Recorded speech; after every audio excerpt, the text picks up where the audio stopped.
کبھی سوچا ہے کہ 19ویں صدی کی صرف ایک کتاب کسی پوری زبان کے ادب کی تاریخ کو ہمیشہ کے لیے بدل سکتی ہے؟ جی ہاں، آج ہم بات کریں محمد حسین آزاد کی شہر آفاق تصنیف آب حیات کی، ایک ایسی کتاب جس نے اردو شاعری کی تاریخ کا رخ ہی موڑ دیا۔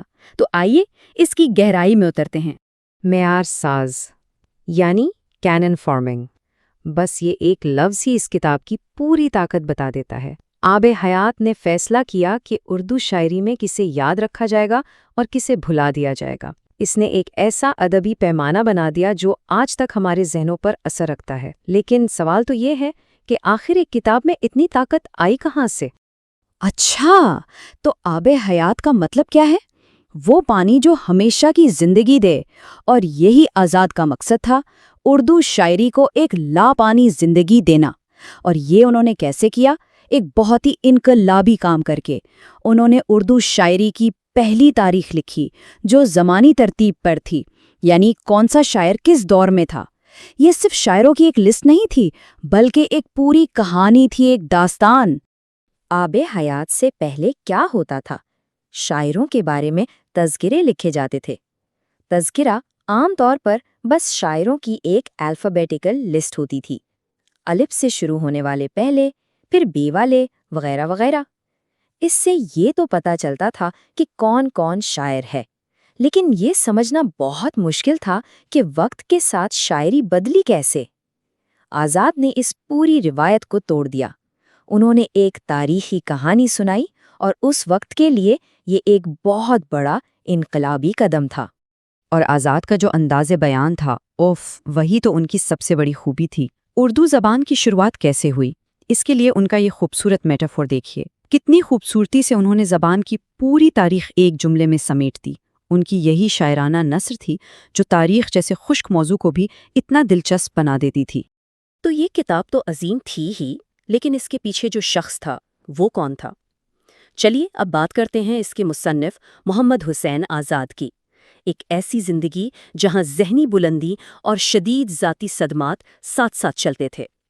تو آزاد کی زندگی پر ایک نظر ڈالتے ہیں۔ 1830 میں دلی کے ایک پڑھے لکھے گھرانے میں پیدا ہوئے۔ پھر آتا ہے 1857، ایک بہت بڑا صدمہ۔ ان کے والد مولوی محمد باقر جو ایک صحافی تھے، انہیں انگریزوں نے پھانسی دے دی۔ اس کے بعد وہ لاہور آ گئے، یہاں تعلیم کے شعبے سے وابستہ ہوئے، اور پھر 1880 میں انہوں نے اپنا میگنم اوپس آب حیات شائع کیا۔ انہیں شمس العلماء یعنی عالموں کا سورج کا خطاب بھی ملا۔ لیکن قسمت کا کھیل دیکھیے، اپنی زندگی کی آخری 2 دہائیاں، تقریباً 20 سال انہوں نے ذہنی بیماری کی حالت میں گزاری۔ ایک بہت ہی دردناک انجام۔ اس سے یہ صاف ہو جاتا ہے کہ آزاد صرف ایک مورخ نہیں تھے، وہ کیا کچھ نہیں تھے۔ وہ ایک شاعر تھے، ایک نقاد تھے، ایک بہترین نثر نگار تھے، اور ہاں، جدید اردو نظم کے بانیوں میں سے ایک تھے۔ اور شاید یہی وجہ ہے کہ ان کی لکھی ہوئی تاریخ کی کتاب خود ادب کا ایک شاہکار بن گئی، کیونکہ وہ ہر فن مولا تھے۔ چلیے اب ذرا اس کتاب کے سیکرٹ ساس کی بات کرتے ہیں۔